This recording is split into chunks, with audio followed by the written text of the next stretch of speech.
ပြီးတော့ကနန်းလေးကိုမဆလာလေးနဲ့ချင်းချင်းဆက်ဆက်လေးချက်စားပါမယ်ရှင်ကနန်းတွေကိုတော့ခွန်တော်ဆေးကြောပြီးဒေစာလေးတန့်စင်ထားပါမယ်ရှင်ချက်ဖို့အတွက်လူတိ6တောက်လေးနဲ့စက်သွန်ဖြူစက်သွန်နီတွေကိုထောင်းထားပါမယ်နော်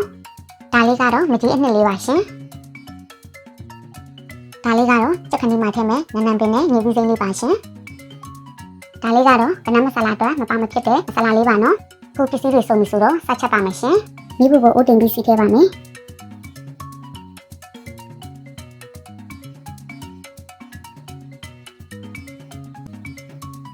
အခုစီပူလာပြီဆိုတော့ထောင်းထားတာတွေကိုထည့်ပြီးစီတက်ပါမယ်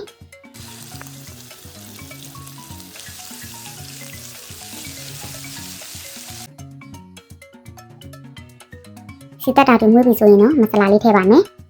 ဆက်ပြီးတော့မိအနီတော်နဲ့ပဲစက်သွန်လေးတွေ6လာတဲ့အထိစီတက်ပါမယ်အဲ့ဒါမှဟင်းလေးကိုအနက်လေးပုံမွေးစီပါတယ်ရှင်အခုစီတက်တာတွေရပြီဆိုရင်တော့ကနန်းလေးကိုထည့်လုံးပါမယ်ရှင်အခုလိုလုံးရုံလေးနဲ့တင်ကိုကနန်းနန်းလေးကတော်တော်လေးကိုမွေးနေပါပြီနော်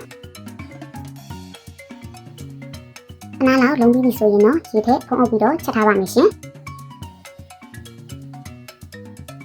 ဒီဆိုပြီးစီအနေငယ်ပြန်လာပြီဆိုရင်တော့အရသာတော့စားချုံမုံငပြားရီတို့ကိုမိမိစိတ်ကြိုက်ထည့်ပါနော်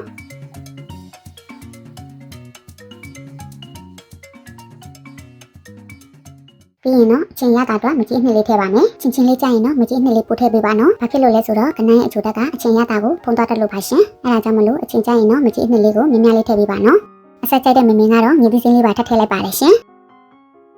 ခုရတာလေးထည့်ပြီးပြီဆိုရင်တော့စီပြန်လာတဲ့အထိချက်ထားလိုက်ပါမယ်ရှင်